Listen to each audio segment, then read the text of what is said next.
हाँ। जी, नमस्कार। मेरा नाम भवन्यु भगत है। मैं जम्मू कश्मीर एनएसयूए का जनरल सेक्रेटरी हूँ। मेरे साथ मेरे साथी स्टेट के सेक्रेटरी तरुण सिंह मनास और विकास बिल्ला भी खड़े हैं। आज का जो हमने मुद्दा रखा है, वो मुद्दा हमने रखा है उस चीज़ के ऊपर जिससे छात्रों को एंग्जायटी, ओवर एज के इश्यू और डिप्रेशन कहीं न कहीं किसी हद तक दिया हुआ है, यानी कि जेकेएसएसबी। जेकेएसएसबी काफ़ी टाइम से पब्लिसिटी में है, काफ़ी टाइम से पब्लिक के बीच में है, और वो उनका जो इमेज है वो ऐसी बन चुकी है कि वो एकदम एकदम स्कैम का सेंटर, स्कैम का हब बन चुकी है। पिछले साल 2023 में उन्होंने एक एडवर्टाइज नोटिस किया जिसमें उन्होंने कहा गया था कि हम लोग वेटिंग लिस्ट कैंसिल कर रहे हैं। हमें लगा था जेकेएसएसबी का ये रोजाना हो गया, उठती है कोई नया नया अपडेट आती है तो अपने आप धीरे धीरे वो उस चीज़ को वापस ले लेती है। लेकिन अब नया साल आ चुका हुआ है, सारा छात्र सड़कों पे खड़ा हुआ है, लेकिन जेकेएसएसबी वो चीज़ समझने को तैयार नहीं है।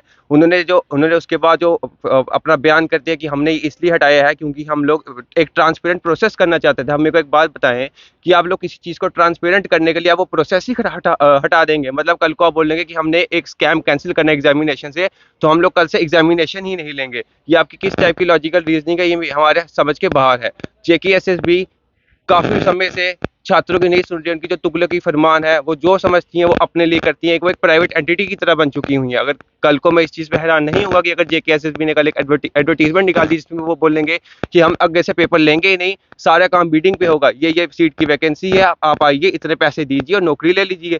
जेके क्या वो मेरे ख्याल से वो हमसे बहुत बड़े हैं, जो एडमिनिस्ट्रेशन में बैठे हैं हमसे काफ़ी काफ़ी बड़े हैं, उम्र में भी बड़े हैं, सब वो सारे एज ए स्टूडेंट निकल के गए हुए हैं। क्या वो लोग नहीं जानते कि अगर हमने किसी चीज़ को हमने आगे किसी को नौकरी देनी है तो उसके लिए एक पूरा प्रोसेस होता है। सबसे पहले जो डिपार्टमेंट है वो अपनी सीटें आगे रेफर करती है।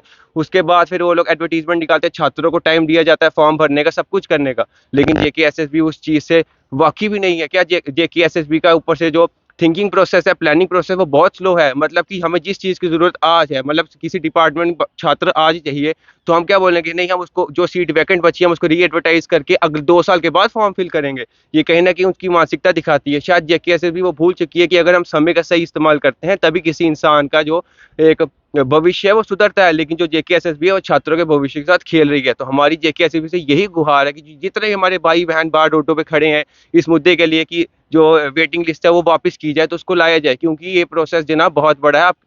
आप एक क्या बोलते, किसी को रिक्रूट करने के लिए प्रोसेस ही कैंसिल नहीं कर सकते हैं। तो मेरी एलजी साहब से भी हाथ जोड़ के गुजारिश है, विनती है कि वो कहीं ना कहीं इस मुद्दे पे आए और इस पे अपनी दखल अंदाजी करके छात्रों के हक की बात करें। शुक्रिया।